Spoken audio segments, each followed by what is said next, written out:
ನಮ್ಮ ಕಳೆದ ಒಂದು ಕಾರ್ಯಕ್ರಮದಲ್ಲಿ ನಾವು ಭಾಳ ಪ್ರಾಮುಖ್ಯವಾದ ಸತ್ಯಗಳನ್ನು ನಾವು ಆಲೋಚಿಸ್ತಾ ಬಂದೆವು. ಅಲ್ಲಿ ನಾವು ಎಫೆಸ ಪತ್ರಿಕೆ 5ನೇ ಅಧ್ಯಾಯ, ನಾವು ಅದರಲ್ಲಿ 16ನೇ ವಚನ ಮತ್ತು 17ನೇ ವಚನದಲ್ಲಿ ನಾವು ಆಲೋಚನೆ ಮಾಡೋ ಸಂಗತಿ ಏನಂದರೆ, ಅಲ್ಲಿ ಬುದ್ಧಿಹೀನರಾಗಿ ನಡೆಯದೆ ಏನಂತೆ, ಕರ್ತನ ಚಿತ್ತವೇನೆಂಬುದನ್ನು ವಿಚಾರಿಸಿ ತಿಳಿದವರಾಗಿರ್ರಿ. ಒಂದು ಜವಾಬ್ದಾರಿಕೆ, ದೇವರ ಮಕ್ಕಳು ಈ ಲೋಕದಲ್ಲಿ ಬುದ್ಧಿಹೀನರಾಗಿರಬಾರ್ದು. ನಾವು ಅದನ್ನು 15-16 ವರ್ಷದಲ್ಲಿ ನಾವು ಆಲೋಚನೆ ಮಾಡ್ತಾ ಬಂದಾಗ ಏನಂದರೆ, ಅಲ್ಲಿ ಪೌಲನು ಹೇಳಬೇಕಾದ್ರೆ ಜ್ಞಾನವಂತರಾಗಿ ನಡೆದುಕೊಳ್ಬೇಕು ಎಂಬುದಾಗಿ. ಕಾರಣ ಅಲ್ಲಿ ಅನೇಕ ಕಾರಣಗಳು ನೋಡ್ತೇವೆ. ಅಂದರೆ ಈ ದಿನಗಳು ಏನಾಗಿದೆ, ಕೆಟ್ಟವುಗಳಾಗಿವೆ. ಪ್ರಿಯರೇ, ದೇವ ಜನರು ಈ ಭೂಲೋಕದಲ್ಲಿ ನಡ್ಕೊಳ್ಳಬೇಕಾದ ರೀತಿ ನಮಗೆ ಸ್ಪಷ್ಟವಾಗಿ ನಾವು ಲೋಕದವರಾಗಿ ಜೀವಿಸ್ಕೊಡುದು. ಏಕೆಂದರೆ ಈ ಲೋಕ ಏನಾಗಿದೆ, ಸೈತಾನನ ಬಂಧನದಲ್ಲಿ ಒಳಪಟ್ಟಿರುವಾಗ ನಾವು ಸೈತಾನಿಗೆ ಅನುಸಾರವಾದ ರೀತಿಯಲ್ಲಿ, ಕತ್ತಲೆಗೆ ಅನುಗುಣವಾದ ರೀತಿಯಲ್ಲಿ ಜೀವಿಸ್ಕೊಡುದು ಎಂಬುದಾಗಿ. ಯೇಸು ಕ್ರಿಸ್ತನಿಂದ ನಮಗೆ ಉಂಟಾದಂಥ ರಕ್ಷಣೆ, ಪಾಪದ ವಿಮೋಚನೆ, ಬಿಡುಗಡೆ, ನಾವು ದೇವರ ಮಕ್ಕಳ ಅನ್ಯೋನ್ಯತೆ ಜೀವಿಸಬೇಕಾದರೆ ಯಾವುದೇ ರೀತಿಯಲ್ಲಿ ಸೈತಾನನ ಕಾರ್ಯಗಳಿಗೆ, ಆಲೋಚನೆಗಳಿಗೆ, ಸೈತಾನ ಕುಯುಕ್ತಿಗೆ ಒಳಪಡದೆ ನಾವು ಸತ್ಯಕ್ಕನುಸಾರವಾಗಿ, ನೀತಿಗನುಸಾರವಾಗಿ, ಪರಿಶುದ್ಧತೆಯಲ್ಲಿ ಜೀವಿಸಬೇಕಾದ ಜವಾಬ್ದಾರಿಕೆ ದೇವರ ಮಕ್ಕಳು. ಅಷ್ಟೇ ಅಲ್ಲ, ನಾವು ಆತ್ಮಿಕ ಜೀವಿತದಲ್ಲಿ ದಿನೇ ದಿನೇ ಬೆಳೆಯುತ್ತಾ ಬರಬೇಕು. ಕ್ರಿಸ್ತನ ಸಾರೂಪ್ಯಕ್ಕೆ ನಾವು ಬದಲಾಯಿಸಲ್ಪಡಬೇಕೆನ್ನುವಂಥ ದೇವರ ಉದ್ದೇಶ. ಪೌಲನು ಯಾಕೆ ಈ ಎಫೆಸ ಪತ್ರಿಕೆಯನ್ನು ಸಭೆಗೆ ಸ್ಪಷ್ಟವಾದ ರೀತಿಯಲ್ಲಿ ಅವರು ಯಾವ ರೀತಿಯಲ್ಲಿ ಜೀವಿಸಬೇಕು, ನಡ್ಕೊಳ್ಳಬೇಕು, ಅದರ ಬಗ್ಗೆ ಸ್ಪಷ್ಟವಾದಂಥ ಒಂದು ಅಸ್ಥಿವಾರ ಹಾಕಿ ಅವರನ್ನು ಬಲಪಡಿಸುವ ರೀತಿ ಬಗ್ಗೆ ನಾವು ನೋಡ್ತಾ ಇದ್ದೇವೆ. ಆದ್ದರಿಂದ ಈ ವಾಕ್ಯಗಳನ್ನು ಕೇಳುವಂಥ ಪ್ರಿಯರೇ, ನಿಮ್ಮ ವೈಯಕ್ತಿಕ ಜೀವಿತದಲ್ಲಿ, ಕುಟುಂಬದಲ್ಲಿ ಮತ್ತು ಗಂಡ ಹೆಂಡತಿಯರಲ್ಲಿ, ಮಕ್ಕಳ ಜೀವಿತದಲ್ಲಿ, ಸಭೆಯಲ್ಲಿ ನಾವು ಎಷ್ಟರ ಮಟ್ಟಿಗೆ ನಾವು ಯಾವ ವಿಧದಲ್ಲಿ ನಮ್ಮ ಕರ್ತನ ಬರುವ ದಿನ ಹತ್ತಿರವಾಯಿತು ಎಂಬುದಾಗಿ ತಿಳ್ಕೊಳ್ಳುವಾಗ ನಮ್ಮ ಜೀವಿತದ ಒಂದು ಶೈಲಿ, ನಡವಳಿಕೆ, ನನ್ನ ಮಾತು ಎಲ್ಲವೂ ಏನೆಂದರೆ ದೇವರಿಗೆ ಸಮರ್ಪಕವಾದ ರೀತಿಯಲ್ಲಿ, ದೇವರ ಚಿತ್ತಕ್ಕನುಸಾರವಾಗಿದ್ದ ರೀತಿಯಲ್ಲಿ, ಶಿಸ್ತಿನಲ್ಲಿ, ದೇವರ ಭಯದಿಂದ ಕೂಡಿದವರಾಗಿ ಜೀವಿಸಬೇಕಾದಂಥ ಒಂದು ಈ ಎಚ್ಚರಿಕೆ ನಮಗೆ ಕೊಡಲ್ಪಟ್ಟಿರುವಾಗ ಅದನ್ನು ಮಿತಿಮೀರಿ ಹೋಗಕೂಡದು ಎಂಬುದಾಗಿ ನೋಡ್ತೇವೆ. ದೇವರು ತನ್ನ ಕರುಣೆ ನೀಡಲಿ. ಮತ್ತು ಈ ದಿವಸ ಇನ್ನೊಂದು ಸತ್ಯವನ್ನು ನೋಡಲಿಕ್ಕಿದ್ದೇವೆ. ಎಫೆಸ ಪತ್ರಿಕೆ 5:18 ಸತ್ಯವೇದ ಇರುವುದು ದಯಮಾಡಿ ನೋಡಬೇಕೆಂಬುದಾಗಿ ನಿಮ್ಮನ್ನು ಪ್ರೀತಿಯನ್ನು ಕೇಳಿಕೊಳ್ತೇನೆ. ಅಲ್ಲಿ ಹೀಗೆ ಬರೆಯಲ್ಪಟ್ಟಿದೆ, ಮದ್ಯಪಾನ ಮಾಡಿ ಮತ್ತರಾಗಬೇಡ್ರಿ, ಅದರಿಂದ ಪಟಿಂಗತನವು ಹುಟ್ಟುತ್ತದೆ, ಆದರೆ ಪವಿತ್ರಾತ್ಮ ಭರಿತರಾಗಿರ್ರಿ. And do not get drunk with wine in which is debauchery, but be filled with the spirit. ಎಂಥ ಒಂದು ವಿಶೇಷವಾದ ಎಚ್ಚರಿಕೆ ಮಾತು ನಾವು ಈ ವಾಕ್ಯದಲ್ಲಿ ನೋಡ್ತೇವೆ. ದೇವರನ್ನು ಆಶೀರ್ವದಿಸಿಕೊಂಡು ಪ್ರಾರ್ಥನೆ ಮಾಡೋಣ. ನಮ್ಮ ಪ್ರೀತಿಯುಳ್ಳ ತಂದೆಯಾದ ದೇವರೇ, ನಿನ್ನ ವಾಕ್ಯದ ಎಚ್ಚರಿಕೆ ನಾವು ಈ ಲೋಕದಲ್ಲಿ ಹೇಗೆ ಇರಬೇಕು, ಹೇಗೆ ನಡ್ಕೊಳ್ಳಬೇಕು, ಕರ್ತನೆ ಸ್ಪಷ್ಟಪಡಿಸಿ, ದೃಢಪಡಿಸಿ ನಿನ್ನ ವಾಕ್ಯದ ಮೂಲಕ ಅದನ್ನು ನಾವು ಕೇಳುವಾಗ ದೇವರೇ, ನಾವು ಲೋಕದ ರೀತಿ ಜೀವಿಸದಂತೆ ನಿನಗೆ ಸಮರ್ಪಕವಾದ ಜೀವಿಸುವಂತೆ ದೇವರಿಗೆ ಕೃಪೆ ಕೊಡು. ಯಾರ್ಯಾರು ಈ ದಿವಸ ಈ ಕಾರ್ಯಕ್ರಮವನ್ನು ಕೇಳುತ್ತಿದ್ದಾರೆ, ಒಬ್ಬೊಬ್ಬರ ಹೃದಯದಲ್ಲಿ ಕಾರ್ಯ ಮಾಡಪ್ಪ. ನಿನಗೆ ಎಲ್ಲ ಕಾರ್ಯಗಳು ಗೊತ್ತುಂಟು. ಮನುಷ್ಯನ ಹೊರಗಿನ ತೋರಿಕೆ ನೋಡಿ, ನೀನು ಮನುಷ್ಯನ ಹೊರಗಿನ ತೋರಿಕೆ ನೋಡುವನಲ್ಲ. ಆಂತರ್ಯ ಜೀವಿತ ಉಂಟಾಗಿರುವಂಥ ಅನೇಕ ಹೋರಾಟಗಳು, ಕತ್ತಲೆಯ ಸಂಗತಿಗಳು, ಪಾಪದ ಸಂಗತಿಗಳು ಈ ದಿವಸದಲ್ಲಿ ಅನೇಕರ ಜೀವಿತದಲ್ಲಿ ಕರ್ತನೆ ಸೋತು ಹೋದಂಥ ಸಂಗತಿ ನೀನೇ ಕರುಣಿಸಿ, ಎಚ್ಚರಿಸಿ, ಕ್ರಮಪಡಿಸಿ ನಿನ್ನ ಜೀವದ ಮಾರ್ಗದಲ್ಲಿ ನಡೆಸಬೇಕೆಂಬುದಾಗಿ ಬೇಡ್ತೇನೆ. ಕರ್ತನೆ ದಾಸನಿಗೆ ಬೇಕಾದ ಕೃಪೆ ಕೊಡು. ಹೇಳಬೇಕಾದ ಮಾತುಗಳನ್ನು ಆತ್ಮನಿಗೆ ಅನುಸಾರ ಹೇಳಲಿಕ್ಕಾಗುವಂತೆ ನಿನ್ನ ಆತ್ಮನ ಸಹಾಯಕ್ಕಾಗಿ ಬೇಡ್ತೇನೆ. ನಿನಗೆ ಮಹಿಮೆ ಉಂಟಾಗಲಿ ಅಪ್ಪ. ಯೇಸು ಕ್ರಿಸ್ತನ ಹೆಸರಲ್ಲಿ ಬೇಡ್ತೇನೆ ತಂದೆಯೇ, ಆಮೇನ್. ಪ್ರಿಯರೇ, ನಾವು ಈ ವಾಕ್ಯವನ್ನು ಓದಿದ ಸಮಯದಲ್ಲಿ ದೇವರ ವಾಕ್ಯದ ಒಂದೊಂದು ಸಂಗತಿಗಳನ್ನು ನಾವು ಆಲೋಚಿಸಬೇಕಾದರೆ ದೇವರ ವಾಕ್ಯದಲ್ಲಿ ಇರುವಂಥ ಎಚ್ಚರಿಕೆ ಮಾತನ್ನು ಗಮನಿಸಬೇಕು. ಯಾಕೆ ಪೌಲನು ಈ ಮಾತುಗಳನ್ನು ತಿಳಿಯಪಡಿಸಿದ್ದಾನೆ? ಇಲ್ಲಿ ನಾವು ನೋಡಿದಂಥ ಮಾತು, ಮದ್ಯಪಾನ ಮಾಡಿ ಮತ್ತರಾಗಬೇಡ್ರಿ, ಅದರಿಂದ ಏನಂತೆ ಪಟಿಂಗತನವು ಹುಟ್ಟುತ್ತದೆ, ಆದರೆ ಪವಿತ್ರಾತ್ಮ ಭರಿತರಾಗಿರಿ. ಈ ವಾಕ್ಯದಲ್ಲಿ 2 ವಿಷಯಗಳನ್ನು ನಾವು ನೋಡಲಿಕ್ಕಿದ್ದೇವೆ ಸಮಯದಲ್ಲಿ. ಅಲ್ಲಿ ಮೊದಲನೇ ವಿಷಯ ಏನಂತ ಹೇಳಿದ್ರೆ, ಅಲ್ಲಿ ಹೇಳುವಂಥ ಮಾತು, ಮದ್ಯಪಾನ ಮಾಡಿ ಮತ್ತರಾಗಬೇಡ್ರಿ, ಅದರಿಂದ ಪಟಿಂಗತನ ಹುಟ್ಟುತ್ತದೆ. ಈ ದಿನಗಳಲ್ಲಿ ಯಾಕೆ ಪೌಲನ ಈ ಮಾತುಗಳನ್ನು ಬರೆಯಬೇಕಾದರೆ, ಎಫೆಸಸ್ ಸಭೆಯ ಹಿನ್ನೆಲೆಯನ್ನು ನೋಡಬೇಕಾದ್ರೆ ಅವರು ಅನ್ಯ ಜನರಾಗಿದ್ದಂಥವರು, ಅವರ ಸಂಪ್ರದಾಯಗಳು, ಅವರ ವಿಗ್ರಹಗಳಿಗೆ ಅವರು ಪೂಜೆ ಮಾಡ್ತಿದ್ದ ಸಂಗತಿಗಳು, ಅವರ ಅನೇಕ ಒಂದು ಹಬ್ಬಗಳಾಗಲಿ ಬೇರೆ ಬೇರೆ ಸಂಗತಿ ನೋಡಬೇಕಾದ್ರೆ ಕುಡಿದು ಅದರಲ್ಲಿ ಸಂಪೂರ್ಣವಾಗಿ ಅವರ ಲೋಕದ ರೀತಿಯಲ್ಲಿ ಸಂಪೂರ್ಣವಾಗಿ ಸೈತಾನ ಬಂಧನವಿದ್ದಂಥ ರೀತಿಯಲ್ಲಿ ನೋಡಬೇಕಾದ್ರೆ ಅವರಿಗೆ ಎಲ್ಲ ಒಂದು ರೀತಿಯಲ್ಲಿ ಪಾಪ ಕೃತ್ಯಗಳಲ್ಲಿ ಒಳಗಾಗಿದ್ದಂಥವ್ರು. ಆದರೆ ಯೇಸು ಕ್ರಿಸ್ತನ ಮೂಲಕ ಅವ್ರಿಗೆ ಸಿಕ್ಕಿದಂಥ ರಕ್ಷಣೆ, ಸುವಾರ್ತೆಯ ಮೂಲಕ ಯೇಸು ಕ್ರಿಸ್ತನ ಕಂಡುಕೊಂಡ ನಂತರ ಆ ಇಂದಿನ ಸಂಪ್ರದಾಯಗಳು, ಇಂದಿನ ಜೀವಿತವು ತಿರುಗಿ ಅದು ಯಾವುದೇ ರೀತಿಯಲ್ಲಿ ಅವರ ಮೇಲೆ ಪ್ರಭಾವ ಬೀರಬಾರದು ಎಂಬ ರೀತಿಯಲ್ಲಿ ಪೌಲನು ಅವರಿಗೆ ಈ ಎಚ್ಚರಿಕೆ ಮಾತನ್ನು ತಿಳಿಯಪಡಿಸಿದ್ದಾನೆ. ಅದಕ್ಕೋಸ್ಕರ ಇಂದಿನ ವಾಕ್ಯ ನೋಡಿದ್ದೆ, ಬುದ್ಧಿಹೀನರಾಗಿ ನಡೆದುಕೊಳ್ಬೇಡ್ರಿ, ಜ್ಞಾನವಂತರಾಗಿ ನಡೆದುಕೊಂಡು. ಎಲ್ಲ ಮಾತುಗಳು ಏನಂತ ಹೇಳಿದ್ರೆ, ಯೇಸು ಕ್ರಿಸ್ತನ ಮೂಲಕವಾಗಿ ಸಿಕ್ಕಿದಂಥ ನೂತನ ಜೀವಿತ. ದೇವರ ವಾಕ್ಯ ಹೇಳ್ತದೆ, ಒಬ್ಬನು ಕ್ರಿಸ್ತನಿದ್ದರೆ ನೂತನ ಸೃಷ್ಟಿಯಾದನು, ಪೂರ್ವ ಸ್ಥಿತಿ ಹೋಗಿ ಎಲ್ಲ ನೂತನವಾಯಿತು. ಯಾವಾಗ ಯೇಸು ಕ್ರಿಸ್ತನ ಮೂಲಕವಾಗಿ ಸಿಕ್ಕಿದಂಥ ಆ ರಕ್ಷಣೆ, ಪಾಪದ ಬಿಡುಗಡೆಯಲ್ಲಿ ನಾವು ಈ ಪರಿಶುದ್ಧಾತ್ಮನ ಮೂಲಕ ನಮ್ಗೆ ಸಿಕ್ಕಿದಂಥ ನೂತನ ಜೀವಿತದಲ್ಲಿ ನಾವು ದೇವರ ಅನ್ಯೋನ್ಯತೆಯಲ್ಲಿ ಸಹವಾಸದಲ್ಲಿ ಜೀವಿಸಬೇಕು ಎಂಬ ರೀತಿಯಲ್ಲಿ ನೋಡ್ತೇವೆ. ಆದರೆ ಇಲ್ಲಿ ಪೌಲನು ಯಾಕೆ ಹೇಳಿದ್ದಾನೆ, ಮದ್ಯಪಾನ ಮಾಡಿ ಮತ್ತರಾಗಬೇಡ್ರಿ. ಒಂದು ವೇಳೆ ಅನೇಕರ ಒಂದು ಅಭ್ಯಾಸಗಳು, ಯಾವ್ಯಾವ ಹಿನ್ನೆಲೆಗಳು, ಹಳೆಯ ಸ್ವಭಾವಗಳು ಯಾವ ರೀತಿಯಲ್ಲಿ ಇತ್ತು ನಮ್ಗೆ ಗೊತ್ತಿಲ್ಲ. ಈ ದಿವಸ ನೋಡುವಾಗ ಅನೇಕರ ಜೀವಿತದಲ್ಲಿ ಈ ಕುಡುಕತನ ಏನಂದರೆ ಎಷ್ಟೋ ರೀತಿಯಲ್ಲಿ ಅದು ಪ್ರಬಲವಾದಂಥ ರೀತಿ ಎಂಬುದಾಗಿ ನೋಡ್ತೇವೆ. ಈ ಒಂದು ಸಮಾಜದಲ್ಲಿ ನೋಡ್ರಿ ಎಂಥ ಒಂದು ಭಯಂಕರವಾದ ಸ್ಥಿತಿ. ಅದಕ್ಕೋಸ್ಕರ ಈಗಿನ ಕಾಲ ಕೆಟ್ಟ ಕಾಲ ಎಂಬುದಾಗಿ ಹೇಳಬೇಕಾದ್ರೆ ಯಾಕೆ ಪೌಲನು ಅಲ್ಲಿ ಹೇಳುವಂಥ ಮಾತೇನಂತ ಹೇಳಿದ್ರೆ, ಮನುಷ್ಯನ ಒಂದು ನೈತಿಕ ಮಟ್ಟ ಏನಾಗಿದೆ, ಭಯಂಕರ ಕಡಿಮೆಯಾಗಿ ಹೋಗಿದೆ ಎಂಬುದಾಗಿ ನೋಡ್ತೇವೆ. ಈ ಕುಡಿಕತನದ ಸ್ಥಿತಿ ನೋಡಬೇಕಾದ್ರೆ ಈ ದಿನಗಳಲ್ಲಿ ಅದು ಹೆಚ್ಚುತ್ತಾ ಉಂಟು. ಬೆಳಗ್ಗೆಲ್ಲ ಕೆಲಸ ಮಾಡ್ತಾರೆ, ಸಂಜೆ ನೋಡಬೇಕಾದ್ರೆ ಎಲ್ಲ ಅವರ ಸ್ಥಿತಿಗತಿಗಳು, ಅವರ ಎಲ್ಲ ಮನಸ್ಥಿತಿಗಳು ಅನೇಕರು ಅಂದರೆ ಈ ಪಾಪದ ಕಾರ್ಯಗಳಿಗೆ, ಅಂದರೆ ಈ ಮದ್ಯಕ್ಕೆ, ಈ ಕುಡಿಕತನಕ್ಕೆ ಅವರು ಎಷ್ಟರ ಮಟ್ಟಿಗೆ ಅದಕ್ಕೆ ಅಡಿಕ್ಟ್ ಆಗಿದ್ದಾರೆ ಅಂತ ಹೇಳಿದ್ರೆ ಅದರಿಂದ ಹೊರಗೆ ಬರೋಕ್ಕೆ ಸಾಧ್ಯತೆ ಇಲ್ಲ. ಯವನಸ್ಥ ಮಕ್ಕಳು, ಅದರ ಇಂಥದ್ದು ಹುಡುಗಿಯರು ಕೂಡ, ಇದು ಯಾರೇ ಆಗಿರಲಿ, ಎಂಥ ಸ್ಥಿತಿ ಆಗಿರ್ಬೋದು, ಯಾರೇ ಇರ್ಬೋದು. ಆದರೆ ಮನುಷ್ಯನ ಸ್ಥಿತಿ ಈ ದಿನಗಳಲ್ಲಿ ಅಂಥ ಒಂದು ಏನಂತ ಹೇಳಿದ್ರೆ ಲೋಕದ ವಿಷಯಗಳಲ್ಲಿ ಅವರು ಏನಾಗಿದ್ದಾರೆ, ಮಗ್ನರಾಗಿ ತಮ್ಮ ದೇಹಗಳನ್ನು ಪಾಪಕ್ಕೆ ಒಳಪಡಿಸಿಕೊಂಡು ಅದೇನಾಗ್ತದೆ, ಅವರ ಕೆಲಸ ಮಾಡುವಂಥವರ ಸಂಗತಿಗಳು, ಗುಂಪು, ಒಂದು ಏನಂದರೆ ಅವರ ಫ್ರೆಂಡ್ಶಿಪ್ ನೋಡ್ತೇವೆ, ಅವರ ಎಲ್ಲ ಕಾರ್ಯಗಳು, ಅವರೆಲ್ಲ ಸಂತೋಷ, ಕುಡಿದು ತಿಂದು ಮಜಾ ಮಾಡುವಂಥ ಸಂಗತಿಗಳು ಲೋಕದಲ್ಲಿ ನೋಡ್ತೇವೆ. ಅಂದರೆ ಸೈತಾನ ಅಷ್ಟರ ಮಟ್ಟಿಗೆ ಈ ದಿನಗಳು ಯವನಸ್ಥ ಮಕ್ಕಳಲ್ಲಿ, ಕುಟುಂಬಗಳಲ್ಲಿ ಏನಾಗಿದೆ ಅಂತ ಹೇಳಿದ್ರೆ ಅವರ ಎಲ್ಲ ಜೀವಿತ ಏನೇನು ಗಳಿಸ್ತಾರೆ ಎಲ್ಲವನ್ನು ಆ ಕುಡಿಕತನಕ್ಕೆ ಒಳಪಡಿಸುವಂಥ ಸಂಗತಿ. ಎಷ್ಟರ ಮಟ್ಟಿಗೆ ಅವರು ಆ ಒಂದು ದಾಸತ್ವಕ್ಕೆ ಒಳಪಟ್ಟಿರ್ತಾರೆ ಅಂತ ಹೇಳಿದ್ರೆ ಅದಿಲ್ಲದೆ ಹೊರಗೆ ಬರೋಕ್ಕೆ ಸಾಧ್ಯತೆ ಇಲ್ಲ ಎಂಬುದಾಗಿ ನೋಡ್ತೇವೆ. ಯಾವಾಗ ಒಬ್ಬ ವ್ಯಕ್ತಿಯ ಜೀವಿತದಲ್ಲಿ ಕುಡಿಕತನಕ್ಕೆ ಒಳಪಡುತ್ತಾನೋ ಅದರಿಂದ ಆಗುವಂಥ ನಷ್ಟಗಳು ಭಯಂಕರ ಎಂಬುದಾಗಿ ನಾವು ನೋಡ್ತೇವೆ. ಈ ನಮ್ಮ ನೋಡಿದ ಅನೇಕ ಸೊಸೈಟೀಸ್ ಅದು ನೋಡ್ತೇವೆ, ಸಮಾಜದಲ್ಲಿ ಎಂತೆಂಥ ವ್ಯಕ್ತಿಗಳು ಯಾವ ರೀತಿ ಇರ್ತಾರೆ, ಯಾವ್ಯಾವ ಅದು ಎಷ್ಟರ ಮಟ್ಟಿಗೆ ಒಬ್ಬ ವ್ಯಕ್ತಿಯ ಮೇಲೆ ಪ್ರಭಾವ ಬೀರಿದೆ.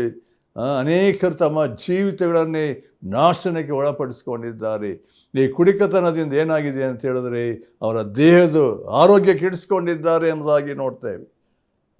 ಬುದ್ಧಿ ಭ್ರಮಣೆ, ಅದು ಬುದ್ಧಿ ಸಹ ಇಲ್ಲ ಅವ್ರಿಗೆ ಸ್ಥಿಮಿತ ಇಲ್ಲದಂಥ ಸುರಕ್ಷಿತ ಕಳೆದುಕೊಂಡಂಥ ಸಂಗತಿ, ತಮ್ಮ ಮನಸ್ಸಿಗೆ ಬಂದಾಗಿ ನಡ್ಕೊಳ್ಳುವಂಥ ಸಂಗತಿಗಳು. ಅಂದರೆ ಅನೇಕ ಕುಟುಂಬಗಳು ಒಡೆದು ಹೋದಂಥ ಸಂಗತಿಗಳು, ಕುಟುಂಬಗಳಲ್ಲಿ ಜಗಳ, ಹೊಟ್ಟೆ ಕಿಚ್ಚು, ಅಷ್ಟೇ ಅಲ್ಲ ಕುಡಿಕತೆ ಬಂದು ಹೆಂಡತಿಗೆ ಹೊಡೆಯುವಂಥದ್ದು, ಮಕ್ಕಳನ್ನು ಹೊಡೆಯುವಂಥದ್ದು, ಅವ್ರಿಗೇನಂತ ಹೇಳಿದ್ರೆ ತಮ್ಮ ಕಂಟ್ರೋಲ್ನಲ್ಲಿಲ್ಲ. ಅನೇಕ ಅಂಥ ಒಂದು ರೀತಿಯಲ್ಲಿ ಈ ಕುಡಿಕತನದಿಂದ ಇಡೀ ಕುಟುಂಬ ಹಾಳಾಗಿದ್ದು ಸಮಾಜದಲ್ಲಿ ನೋಡ್ತೇವೆ. ಇದೆಲ್ಲ ಕಡೆ ನೋಡ್ತೇವೆ, ಎಲ್ಲ ಒಂದು ಕಡೆಯಲ್ಲಿ ಎಲ್ಲ ಕಡೆಯಲ್ಲಿ ಇರುವಂಥ ಒಂದು ಸಂಗತಿಗಳು. ಕೆಲವರಲ್ಲಿ ಮಿತಿಮೀರಿ ಕಾರ್ಯಗಳಾಗ್ತದೆ. ಅನೇಕರು ತಮ್ಮ ಕೆಲಸ ಕಾರ್ಯ ಕುಡಿದು ಹೋಗ್ತಾರೆ, ಅದರಲ್ಲಿ ಅವರು ಮಗ್ನ. ಕುಡಿಯದೇ ಹೋದರೆ ಯಾವ ಕೆಲಸ ಮಾಡೋ ಸಾಧ್ಯತೆ ಇಲ್ಲ, ಇನ್ಕ್ಲೂಡಿಂಗ್ ಡಾಕ್ಟರ್ಸ್, ಈವನ್ ಪ್ರೊಫೆಸರ್ಸ್. ಅನೇಕ ಸಂಗತಿಗಳು ನೋಡ್ತೇವೆ. ಯಾಕೆಂದರೆ ಅವರು ಅಷ್ಟರ ಮಟ್ಟಿಗೆ ಅದರ ಮೇಲೆ ಏನಂದರೆ ಅಡಿಕ್ಟ್ ಆಗಿರಬೇಕಾದ್ರೆ ಅದಿಲ್ಲದೆ ಸಾಧ್ಯತೆ ಇಲ್ಲ. ಈ ದಿನಗಳಲ್ಲಿ ಇಂಥ ಒಂದು ದುರಾವಸ್ಥೆ ಕುಟುಂಬಗಳಲ್ಲಿ, ಆದರೆ ದೇವರ ವಾಕ್ಯ ಎಚ್ಚರಿಸುವಂಥ ಸಂಗತಿಗಳು. ನಾವು ದೇವರ ವಾಕ್ಯದ ಅನೇಕ ಭಾಗದಲ್ಲಿ ನೋಡಬೇಕಾದ್ರೆ ಸತ್ಯವೇದದಲ್ಲಿ ಅದನ್ನು ಕೆಲವು ಭಾಗಗಳಲ್ಲಿ ಅದನ್ನು ನೋಡಬೇಕೆಂಬುದಾಗಿ ಇಷ್ಟಪಡ್ತೇನೆ. ಅಲ್ಲಿ ಪ್ರತ್ಯೇಕವಾಗಿ ಗಮನಿಸಿಯಲ್ಲಿ ಜ್ಞಾನೋಕ್ತಿಯಲ್ಲಿ ಅನೇಕ ಭಾಗದಲ್ಲಿ ಅಂದರೆ ಕುಡಿತನದ ವಿಷಯವಾಗಿ ಹೇಳಲ್ಪಟ್ಟಿದೆ ಎಂಬುದಾಗಿ ನಾನು ನೋಡ್ತೇನೆ. 20ನೇ ಅಧ್ಯಾಯ 1ನೇ ವಚನ, ದ್ರಾಕ್ಷಾರಸವು ಪರಿಹಾಸ್ಯ, ಮದ್ಯವು ಕೂಗಾಟ, ಇವುಗಳಿಂದ ಓಲಾಡುವವನು ಜ್ಞಾನಿಯಲ್ಲ. ದ್ರಾಕ್ಷಾರಸವು ಪರಿಹಾಸ್ಯ, ಮದ್ಯವು ಕೂಗಾಟ. ಅದೇನು ಏನು ಮದ್ಯ ಅಂದರೆ ಯಾವ ರೀತಿಯಲ್ಲಿ ಈ ಒಂದು ಮದ್ಯದಿಂದ ಕುಡಿಕತನದಿಂದ ಆಗುವಂಥ ಸಂಗತಿಗಳು, ಇವುಗಳಿಂದ ಓಲಾಡುವವನು ನೋಡ್ರಿ, ಅವ್ರಿಗೆ ಅವ್ರ ಸ್ಥಿಮಿತನೇ ಇಲ್ಲ, ಕಂಟ್ರೋಲಲ್ಲೇ ಇಲ್ಲ. ಅಂಥ ಒಂದು ರೀತಿಯಲ್ಲಿ ಅವರು ಅಂಥ ಒಂದು ಭಯಂಕರ ಸ್ಥಿತಿ, ಅಂದರೆ ಅವ್ರಿಗೆ ಜ್ಞಾನಿಯಲ್ಲ ಎಂಬುದಾಗಿ ದೇವರ ವಾಕ್ಯ ಹೇಳ್ತದೆ. ಅದು 23ನೇ ಅಧ್ಯಾಯ ನೋಡಿರಿ. ಅದೇ ಇದರಲ್ಲಿ ಜ್ಞಾನೋಕ್ತಿ 23ನೇ ಅಧ್ಯಾಯದಲ್ಲಿ ಒಂದು ಮಾತು ಉಂಟು. ಇನ್ನೊಂದು ಮಾತಲ್ಲಿ 23ನೇ ಅಧ್ಯಾಯ ಅಲ್ಲಿ, ಮಿಶ್ರ ಮದ್ಯ ಪಾನಸಕ್ತರಾಗಿ ದ್ರಾಕ್ಷಾರಸವನ್ನು ಕುಡಿಯುತ್ತಾ ಕಾಲ ಹರಣ ಮಾಡುವವರೇ, ಪಾತ್ರೆಯಲ್ಲಿ ಕೆಂಪಗೆ ತಳತಳಿಸುವ ದ್ರಾಕ್ಷಾರಸದ ಮೇಲೆ ಕಣ್ಣಿಡಬೇಡ.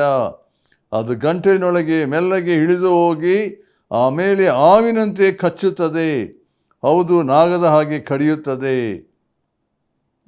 ದೇವರ ವಾಕ್ಯದ ಒಂದು ಸಂಗತಿ ಎಷ್ಟು ಭಯಂಕರವಾದ ಸಂಗತಿ. ಅಲ್ಲಿ ಇನ್ನೊಂದು ವಾಕ್ಯ ನೋಡ್ತೇವೆ, 19 ಓದ್ತೇನೆ. ಕಂದ ಕೇಳು, ಜ್ಞಾನವಂತನಾಗಿರು, ನಿನ್ನ ಮನಸ್ಸನ್ನು ಜ್ಞಾನ ಮಾರ್ಗದಲ್ಲಿ ಮುಂದೆ ನಡೆಸು. ಕುಡಿಕರಲ್ಲಿಯೂ ಅತಿ ಮಾಂಸ ಭಕ್ಷಕರಲ್ಲಿಯೂ ಸೇರದಿರು. ಕುಡುಕನು ಹೊಟ್ಟೆಬಾಕನು ದುರ್ಗತಿಗೆ ಬರುವನು. ಎಂಥ ಒಂದು ಮಾತು ಅಂದರೆ ದೇವರ ವಾಕ್ಯದ ಎಚ್ಚರಿಕೆ. ಕುಡಿಕರಲ್ಲಿಯೂ ಅತಿ ಮಾಂಸ ಭಕ್ಷಕರಲ್ಲಿಯೂ ಸೇರದಿರು. ಕುಡುಕನು ಹೊಟ್ಟೆಬಾಕನು ದುರ್ಗತಿಗೆ ಬರುವನು. ದೇವರ ವಾಕ್ಯದಲ್ಲಿ ನಾವು ಪ್ರತಿಯೊಂದು ಸಂಗತಿಗಳು ನೋಡಬೇಕಾದ್ರೆ ಅದರಿಂದ ಈ ಕುಡಿಕತನದಿಂದ ಉಂಟಾಗುವಂಥ ಭಯಂಕರವಾದಂಥ ಸ್ಥಿತಿ ಏನೆಂಬುದಾಗಿ ದೇವರ ವಾಕ್ಯ ಅದು ನಮಗೆ ಎಚ್ಚರಿಕೆ ನೀಡುವಂಥದ್ದಾಗಿದೆ ಎಂಬುದಾಗಿ ನೋಡ್ತೇವೆ. ಆಮೇಲೆ ಅದೇ ಜ್ಞಾನೋಕ್ತಿ 31ನೇ ಅಧ್ಯಾಯ ನೋಡಿ, ಗಮನಿಸ್ತೀರಿ. 31ರಲ್ಲಿ ಒಂದು ಮಾತು ಉಂಟು, 4 ಮತ್ತು 5ನೇ ವಚನ.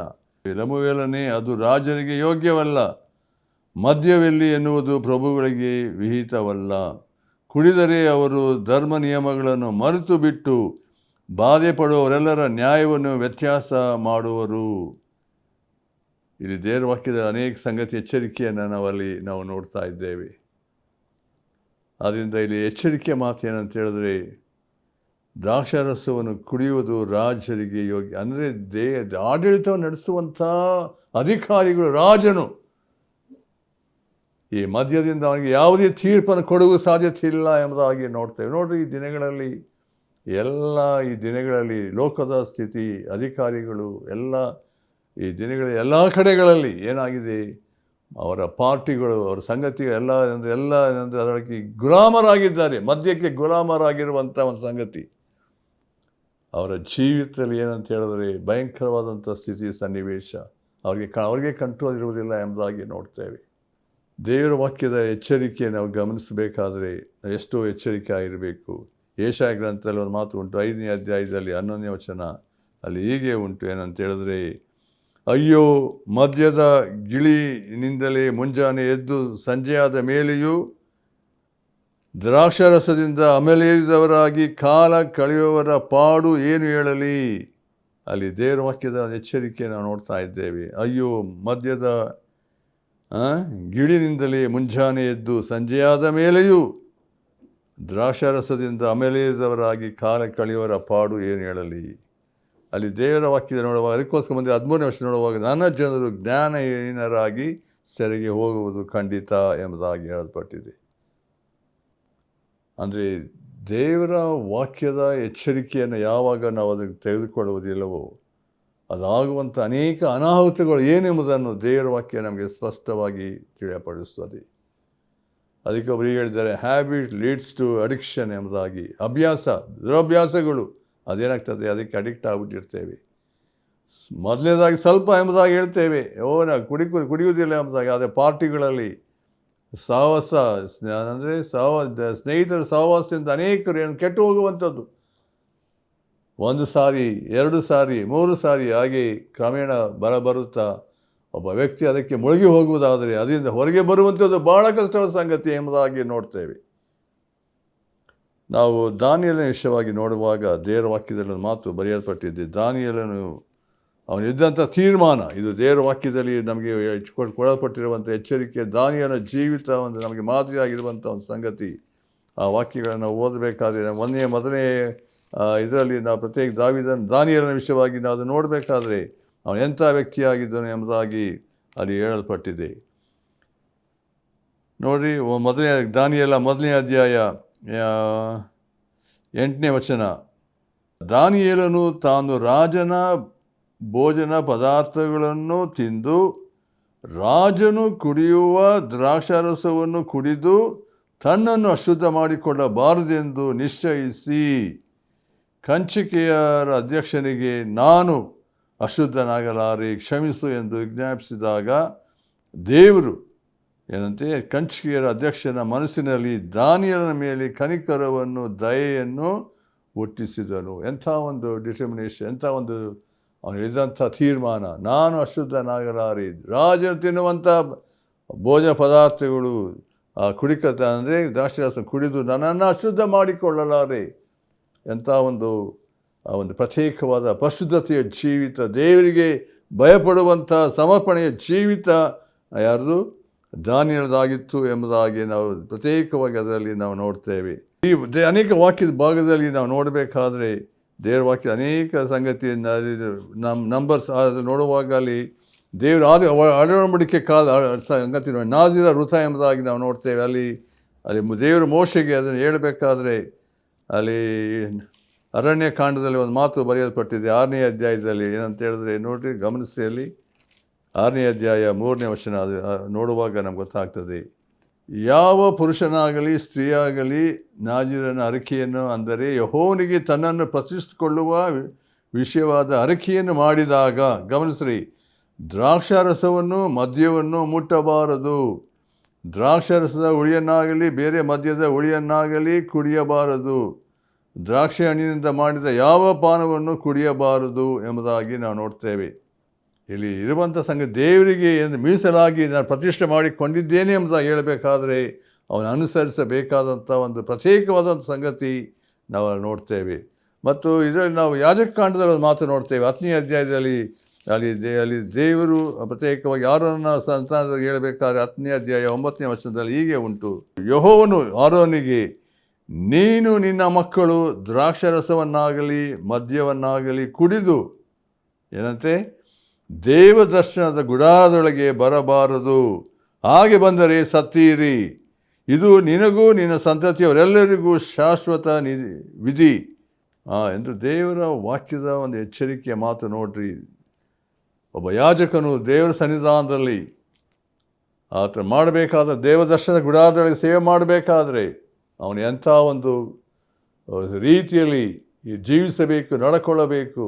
ದೇವರ ವಾಕ್ಯದ ಬೋಧನೆ ನೋಡುವಾಗ ಅವನು ಯಾವುದೇ ರೀತಿಯಲ್ಲಿ ದ್ರಾಕ್ಷಾರಸವನ್ನಾಗಲಿ ಮದ್ಯವನ್ನಾಗಲಿ ಕುಡಿಯಬಾರದು ಎಂಬಂಥ ಎಚ್ಚರಿಕೆ ಮಾತನ್ನು ಅಲ್ಲಿ ಹೇಳಪಟ್ಟಿರುವ ಸಂಗತಿ. ಇನ್ನು ಅನೇಕ ದೇವರ ವಾಕ್ಯದ ಅನೇಕ ಭಾಗದಲ್ಲಿ ನಾವು ದೇವರ ವಾಕ್ಯದಲ್ಲಿ ನಾವು ನೋಡ್ತೇವೆ. ಆದರೆ ನನಗೆ ಸಮಯ ಹೆಚ್ಚು ಇಲ್ಲದೆ ಇರುವಂಥ ನಾನು ಬೇರೆ ಬೇರೆ ಬೇರೆ ವಿಷಯಗಳಿಗೆ ನಾವು ಹೋಗ್ತೇನೆ, ಹೇಳಬೇಕಾಗಿದೆ. ಅದಕ್ಕೋಸ್ಕರ 1 ಪೇತ್ರ 4:13 ಒಂದು ಮಾತು ಉಂಟು, ಅದನ್ನು ಓದಕ್ಕೆ ಇಷ್ಟಪಡ್ತೇನೆ. ಅಲ್ಲಿ ಎಚ್ಚರಿಕೆಯ ಮಾತು 1 ಪೇತ್ರ ಅಲ್ಲಿ. ಏಕೆಂದರೆ ಈ ದಿನಗಳಲ್ಲಿ ದೇವರು ಅನೇಕ ಕಡೆಗಳಲ್ಲಿ, ಅಂದರೆ ಸಭೆಗಳಲ್ಲಿ ಮತ್ತು ಸೇವೆ ಮಾಡುವಂಥವರಲ್ಲಿ ಮತ್ತು ಪ್ರತಿ ವ್ಯಕ್ತಿಗಳಲ್ಲಿ, ಕುಟುಂಬಗಳಲ್ಲಿ ಈ ದೇವರ ವಾಕ್ಯದ ಸಂಗತಿ ಕುಡಿಕತನದಿಂದ ನಾವು ಏನಾಗಿರಬೇಕಾದ್ರೆ ಎಚ್ಚರಿಕೆ ದೂರವಾಗಿರಬೇಕೆಂಬಂಥ ರೀತಿ, ಅದರಲ್ಲಿ ಯಾವುದೇ ರೀತಿಯಲ್ಲಿ ನಾವು ಅದಕ್ಕೆ ಒಳಪಡುವುದಾದರೆ ಎಂಥ ಭಯಂಕರವಾದಂಥ ಕೇಡು ಉಂಟು ಎಂಬುದನ್ನು ದೇವರ ವಾಕ್ಯ ನಮಗೆ ಸ್ಪಷ್ಟಪಡಿಸುವಂಥದ್ದು ಎಂಬುದಾಗಿ ನೋಡ್ತೇವೆ.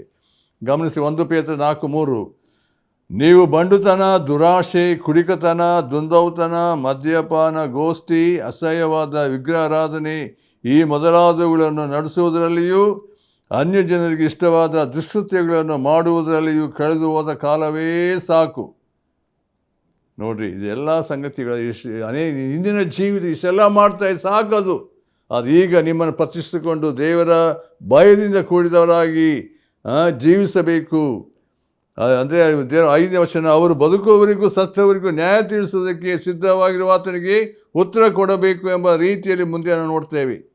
ಅಂದರೆ ಯಾವುದೇ ದುಷ್ಕೃತ್ಯಗಳು ಪಾಪದ ಸಂಗತಿ ಇರಕೂಡದು ಎಂಬುದಾಗಿ. ನಾನು 2ನೇ ವಿಷಯಕ್ಕೆ ಬರುವಾಗ ಅಲ್ಲಿ ಪೌಲನಲ್ಲಿ ಹೇಳ್ತಿರುವಂಥದ್ದು, but be filled with the spirit, ಅಂದರೆ ಪರಿಶುದ್ಧಾತ್ಮ ಭರಿತರಾಗಿರ್ರಿ. ಪ್ರಿಯರೇ, ದೇವರು ನಮಗೆ ತಿಳಿಸಿರುವಂಥ ಸಂಗತಿಗಳು ಏನಂತ ಹೇಳಿದ್ರೆ, ನಾವು ಆತ್ಮಭರಿತ ಜೀವಿತ ಜೀವಿಸಬೇಕು. ಒಬ್ಬ ವ್ಯಕ್ತಿ ಯೇಸು ಕ್ರಿಸ್ತನನ್ನು ಅಂಗೀಕರಿಸಿಕೊಂಡ ಮೇಲೆ ಪರಿಶುದ್ಧಾತ್ಮನ ವ್ಯಕ್ತಿ ಜೀವಿತ ಬರುವಾತನಾಗಿದ್ದಾನೆ. ಪರಿಶುದ್ಧಾತ್ಮ ನಮ್ಮ ಜೀವಿತ ಬರುವಾಗ ಪರಿಶುದ್ಧಾತ್ಮನ ಕಾರ್ಯ ಅದಕ್ಕೆ ಸಂಪೂರ್ಣ ವಿಧೇಯರಾಗಿ ಅಧೀನರಾಗಿ ಪರಿಶುದ್ಧಾತ್ಮನ ಒಡೆತನಕ್ಕೆ ಎಷ್ಟು ಮಟ್ಟಿಗೆ ಒಳಗಾಗಿ ಜೀವಿಸ್ತೇವೋ ಆಗೇನಾಗ್ತದೆ, ಪರಿಶುದ್ಧಾತ್ಮ ಭರಿತರಾಗುವ ಸಾಧ್ಯತೆ ಉಂಟು ಎಂಬುದಾಗಿ ನೋಡ್ತೇವೆ. ಮೊದಲನೇ ಸ್ಟೇಜಲ್ಲಿ ಇಲ್ಲ, ಆ ರೀತಿ ಆಗುವುದಿಲ್ಲ. ಆತ್ಮಿಕ ಜ್ಞಾನ ತಿಳುವಳಿಕೆ ಆತ್ಮನಿಗೆ ಅನುಸಾರ ಜೀವಿಸುವಾಗ ದೇವರು ನಮ್ಮಿಂದ ಅಪೇಕ್ಷಿಸುವಂಥ ಸಂಗತಿ ಏನಂದರೆ, ನಾವು ಯಾವಾಗಲೂ ಎಲ್ಲ ಸಮಯದಲ್ಲಿ ಆತ್ಮಭರಿತ ಜೀವಿತ ಜೀವಿಸಬೇಕು. ನಾವು ಅಪೊಸ್ತಲ ಕೃತ್ಯ 2:4 ನಾವು ನೋಡುವಾಗ ಹೇಗೆ ಪಂಚಾಶತಮ ದಿವಸದಲ್ಲಿ ಸಂಪೂರ್ಣವಾಗಿ ದೇವರಾತ್ಮನು ಪೇತ್ರನ ಮೇಲೆ ಪವಿತ್ರಾತ್ಮ ಭರಿತರಾದರು ಎಂಬುದಾಗಿ ನೋಡ್ತೇವೆ. 4ನೇ ಅಧ್ಯಾಯ 8ನೇ ವಚನ ನೋಡುವಾಗ ಅಲ್ಲಿ ಸಹ ಪ್ರಾರ್ಥಿಸುವಾಗ ಪವಿತ್ರಾತ್ಮ ಭರಿತರಾದರು, ದೇವರ ವಾಕ್ಯವನ್ನು ಬಲವಾಗಿ ತಿಳಿಸಿದರು ಎಂಬುದಾಗಿ ನೋಡ್ತೇವೆ. ಅಂದರೆ ದೇವರ ವಾಕ್ಯ ಅನೇಕ ಭಾಗದಲ್ಲಿ ನೋಡಬೇಕಾದ್ರೆ ಪರಿಶುದ್ಧಾತ್ಮನಿಂದ ನಡೆಸಲ್ಪಟ್ಟವರಾಗಿ ಅನೇಕ ತೀರ್ಮಾನಗಳು ಮಾಡಿದರು. 6ನೇ ಅಧ್ಯಾಯ 3ನೇ ವಚನದಲ್ಲಿ ನಾವು ನೋಡ್ತೇವೆ. ಆದ್ದರಿಂದ ಈ ದಿವಸಗಳಲ್ಲಿ ನಮ್ಮ ಜೀವಿತದಲ್ಲಿ ದೇವರು ಅಪೇಕ್ಷಿಸುವ ಸಂಗತಿ, ಪ್ರಿಯರೇ, ನಾವು ಆತ್ಮಭರಿತ ಜೀವಿತವನ್ನು ನಾವು ಜೀವಿಸಬೇಕು. ಆತ್ಮನ ಅಧೀನದಲ್ಲಿರುವಾಗ, ಪರಿಶುದ್ಧಾತ್ಮನಿಂದ ನಡೆಸಲ್ಪಟ್ಟವರಾಗಿರುವಾಗ ಪಾಪದ ಸಂಗತಿಗಳಿಗೂ ಲೋಕದ ವಿಷಯಗಳಿಗೂ ನಾವು ಬೆನ್ನು ಹಾಕಿದವರಾಗಿ ಕರ್ತನಿಗೆ ಸಮರ್ಪಕವಾದ ಜೀವಿತ, ಕರ್ತನ ಚಿತ್ತಕ್ಕನುಸಾರವಾಗಿ ಜೀವಿಸುವ ಹಾಗೆ ದೇವರು ನಮ್ಮನ್ನು ಸತ್ಯದ ಮಾರ್ಗದಲ್ಲಿ, ಬೆಳಕಿನ ಮಾರ್ಗದಲ್ಲಿ ದೇವರು ನಮ್ಮ ನೀತಿಗನುಸಾರವಾಗಿ ನಮ್ಮನ್ನು ನಡೆಸುವಾತನಾಗಿದ್ದಾನೆ. ಅದರಿಂದ ನಾವು ಗಲಾತ್ಯ ಪತ್ರಿಕೆಯಲ್ಲಿ ಒಂದು ಮಾತನ್ನು ನೋಡ್ತೇವೆ. ಅದು ಗಲಾತ್ಯ ಪತ್ರಿಕೆ ನಮಗೆ ಗೊತ್ತುಂಟು. ಅಲ್ಲಿ ಇರುವಂಥ ಒಂದು ಮಾತು ಏನಂದರೆ 5:16 ನಾನು ಹೇಳುವುದೆಂದರೆ, ಪವಿತ್ರಾತ್ಮನನ್ನು ಅನುಸರಿಸಿ ನಡೆದುಕೊಳ್ಳ್ರಿ, ಆಗ ನೀವು ಶರೀರ ಭಾವದ ಅಭಿಲಾಷೆಗಳು ಎಷ್ಟು ಮಾತ್ರಕ್ಕೂ ನೆರವೇರಿಸುವುದಿಲ್ಲ. ಅಲ್ಲಿ ತಿರುಗಿ ನಾವು ಅದು ನೋಡುವಾಗ ದೇವರಾತ್ಮನ ಫಲ ಏನೆಂಬುದನ್ನು 22ನೇ ವರ್ಷ ನೋಡ್ತೇವೆ. ಪ್ರೀತಿ, ಸಂತೋಷ, ಸಮಾಧಾನ, ದೀರ್ಘಶಾಂತಿ, ದಯೆ, ಉಪಕಾರ, ನಂಬಿಕೆ, ಸಾಧುತ್ವ, ಕ್ಷಮೆದಮೆ ಇಂಥವುಗಳೇ. ಅಂದರೆ ಯಾವಾಗ ನಾವು ಪರಿಶುದ್ಧಾತ್ಮನಿಂದ ತುಂಬಲ್ಪಟ್ಟು ಜೀವಿಸುವಾಗ ಪವಿತ್ರಾತ್ಮನ ಫಲವನ್ನು ಬಿಡುವುದಕ್ಕೆ ನಮಗೆ ಸಾಧ್ಯತೆ ಉಂಟು ಎಂಬುದಾಗಿ ನೋಡ್ತೇವೆ. ಅದಕ್ಕೋಸ್ಕರ ದೇವರ ವಾಕ್ಯದಲ್ಲಿ ಇರುವಂಥ ಸಂಗತಿಗಳಂದರೆ 25ನೇ ವರ್ಷ, ಅದೇ ಗಲಾತ್ಯ ಪತ್ರಿಕೆ 5:25 ನಾವು ಆತ್ಮನಿಂದ ಜೀವಿಸಲಾಗಿ ಆತ್ಮನನ್ನು ಅನುಸರಿಸಿ ನಡೆಯೋಣ. ಅಂದರೆ ನಮ್ಮ ಜೀವಿತ ಈ ಲೋಕದಲ್ಲಿ ನಾವು ಪರಿಶುದ್ಧಾತ್ಮನಿಂದ ತುಂಬಲ್ಪಟ್ಟವರಾಗಿ ಆತ್ಮನನ್ನು ಅನುಸರಿಸಿ ನಡೆದುಕೊಳ್ಳುವಾಗ ಎಲ್ಲದರಲ್ಲಿ ಏನಂತ ಹೇಳಿದ್ರೆ ನಾವು ದೇವರಿಗೆ ಸಮರ್ಪಕವಾದ ಜೀವಿತವನ್ನು ನಾವು ಜೀವಿಸ್ತೇವೆ. ಅದಕ್ಕೆ ಪೌಲ್ ಹೇಳ್ತಿದ್ದಾನೆ, be filled with the holy spirit. ದೇವರ ವಾಕ್ಯ ಅನೇಕ ಭಾಗದಲ್ಲಿ ಹೇಳಬೇಕಾದ್ರೆ ನಾವು ಪವಿತ್ರಾತ್ಮ ಭರಿತರಾಗಿ ಜೀವಿಸುವಾಗ ಏನೇನಾಗ್ತದೆ ಅಂತ ಮುಂದಿನ ವಾಕ್ಯದಲ್ಲಿ ಅದನ್ನು ನಾವು ನೋಡುವಂಥವರಾಗಿದ್ದೇವೆ. ಆದ್ದರಿಂದ ಪೌಲನು ಯಾಕೆ ಈ ಮಾತುಗಳನ್ನು ತಿಳಿಯಪಡಿಸಿದ್ದಾನೆ ಅಂತ ಹೇಳಿದ್ರೆ, ನಮ್ಮ ಜೀವಿತ ಇಂದಿನ ಕಾಲದಿಂದ ಇರಕೂಡದು. ಪಾಪದ ಜೀವಿತದಲ್ಲಿ ಅದು ಮೋಸಕರವಾದ ಸಂಗತಿಗಳು, ಇದರಿಂದ ಬಿಡುಗಡೆ ಹೊಂದಿದವರಾಗಿ ಅದಕ್ಕೋಸ್ಕರ ಮಾತು ಹೇಳಿದ್ದಾನೆ, ಮದ್ಯಪಾನ ಮಾಡಿ ಮಾತ್ರ ಆಗಬೇಡ್ರಿ. ಅಂದರೆ ಅದರಿಂದ ಪಟಿಂಗತನ ಊಟ ಆದರೆ ದೇವರಾತ್ಮ ಪವಿತ್ರಾತ್ಮ ಭರಿತರಾಗಿ ಜೀವಿಸ್ರಿ. ಅಂದರೆ ಹಳೆಯ ಜೀವಿತ ಮತ್ತು ಹೊಸ ಜೀವಿತ 2 ವಿಷಯಗಳನ್ನು ತಿಳಿಯಪಡಿಸಿದ್ದಾನೆ. ನಾವು ಹೇಗೆ ಕತ್ತಲೆಯ ಜೀವಿತಕ್ಕೆ ಬೆನ್ನು ಹಾಕಿದವರಾಗಿ ಬೆಳಕಿನ ಮಾರ್ಗ ಬರುವಾಗ ಪರಿಶುದ್ಧಾತ್ಮ ನಮ್ಗೆ ಕೊಟ್ಟಿರುವಾಗ, ಪರಿಶುದ್ಧಾತ್ಮನ ಮುದ್ರೆ ಹಾಕಿರುವಾಗ, ಪರಿಶುದ್ಧಾತ್ಮನಿಗೆ ಅನುಸಾರವಾಗಿ ಸತ್ಯಕ್ಕೆ ಅನುಸಾರವಾಗಿ ಪರಿಶುದ್ಧಾತ್ಮ ನಡೆಸುವಾಗ, ಅದಕ್ಕೆ ವಿಧೇಯರಾಗಿ ಅಧೀನರಾಗಿ ನಡ್ಕೊಳ್ಳುವಾಗ ಫಲಭರಿತವಾದ ಜೀವಿತವನ್ನು ಜೀವಿಸ್ತೇವೆ. ದೇವರ ಮಕ್ಕಳಲ್ಲಿ ಇರಬೇಕಾದದಂದರೆ ನಾವು ಪರಿಶುದ್ಧಾತ್ಮನಿಗೆ ಅಧೀನರಾಗಿ ವಿಧೇಯರಾಗಿ ಪ್ರತಿಷ್ಠಿಸಲ್ಪಟ್ಟವರಾಗಿ ಸತ್ಯದ ಮಾರ್ಗದಲ್ಲಿ ನೀತಿಯ ಮಾರ್ಗದಲ್ಲಿ ಜೀವಿಸಬೇಕೆನ್ನುವಂಥದ್ದು ದೇವರ ಉದ್ದೇಶ. ಆ ರೀತಿಯಲ್ಲಿ ದೇವರು ತನ್ನ ಕೃಪೆಯನ್ನು ಕೊಟ್ಟು ನಡೆಸಲಿ. ಆಮೇನ್. ನಮ್ಮ ಪ್ರೀತಿಯುಳ್ಳ ತಂದೆಯ ದೇವರೇ, ನಿನ್ನ ವಾಕ್ಯದ ಎಚ್ಚರಿಕೆಗಾಗಿ ಸ್ತೋತ್ರ. ಈ ದಿನಗಳ ಅನೇಕ ಕುಟುಂಬಗಳು ಕುಡಿಕತನದಿಂದ ಹಾಳಾಗಿ ಹೋಗಿದ್ದಾರಪ್ಪ ದೇವರೇ. ಈ ದಿವಸ ಯಾರ್ಯಾರ ಜೀವಿತ ಕುಟುಂಬಗಳು ಯಾವ ರೀತಿ ಉಂಟು ನೀನೆಲ್ಲವನ್ನು ನೋಡ್ತಾ ಇದ್ದಿ. ಕರುಣಿಸು. ಅಂಧಕಾರದಿಂದ ಸೈತಾನ ಬಂಧನದಿಂದ ಕುಡಿಕತನದಿಂದ ಬಿಡುಗಡೆ ಮಾಡು ಅನೇಕರ ಜೀವಿತದಲ್ಲಿ ಎಂಬುದಾಗಿ ಬೇಡ್ತೇವೆ. ಸತ್ಯವನ್ನು ಕಂಡುಕೊಂಡು ತಮ್ಮ ಜೀವಿತ ಪ್ರತಿಷ್ಠಿಸಿಕೊಂಡು ಸತ್ಯದ ಮಾರ್ಗದಲ್ಲಿ ರಕ್ಷಣೆಯ ಮಾರ್ಗದಲ್ಲಿ ನಡೆಸಪ್ಪ. ಪವಿತ್ರಾತ್ಮ ಭರಿತವಾದ ಜೀವಿತವನ್ನು ಜೀವಿಸುವಂತೆ ಎಚ್ಚರಿಕೆ ಕೊಟ್ಟಿರುವಾಗ ದೇವರ ಮಕ್ಕಳಲ್ಲಿರಬೇಕಾದಂಥ ಎಚ್ಚರಿಕೆ ತೆಗೆದುಕೊಂಡು ನಿನಗಾಗಿ ಜೀವಿಸುವಂತೆ ಒಬ್ಬೊಬ್ಬರನ್ನು ಬಲಪಡಿಸು. ಯೇಸು ಕ್ರಿಸ್ತನ ಹೆಸರಿನಲ್ಲಿ ಬೇಡ್ತೇನೆ, ಆಮೇನ್. ಸ್ತೋತ್ರವನ್ನು ಅರ್ಪಿಸುತ್ತಾ ಹಾಡುವೆನು ಪ್ರಿಯ ಕರ್ತನಿಗೆ, ಸರ್ವಲೋಕದ ಒಡೆಯ ರಾಜನಿಗೆ ಹರುಷದಿಂದ ಸ್ತೋತ್ರ ಸಲ್ಲಿಸುವ. ಸ್ತುತಿ ಸ್ತೋತ್ರ, ಸ್ತುತಿ ಸ್ತೋತ್ರ, ಇದುವರೆಗೆ ನಡೆಸಿದ ಕರ್ತನಿಗೆ ಸ್ತುತಿ ಸ್ತೋತ್ರ, ಸ್ತುತಿ ಸ್ತೋತ್ರ, ಇದುವರೆಗೆ ನಡೆಸಿದ ಕರ್ತನಿಗೆ.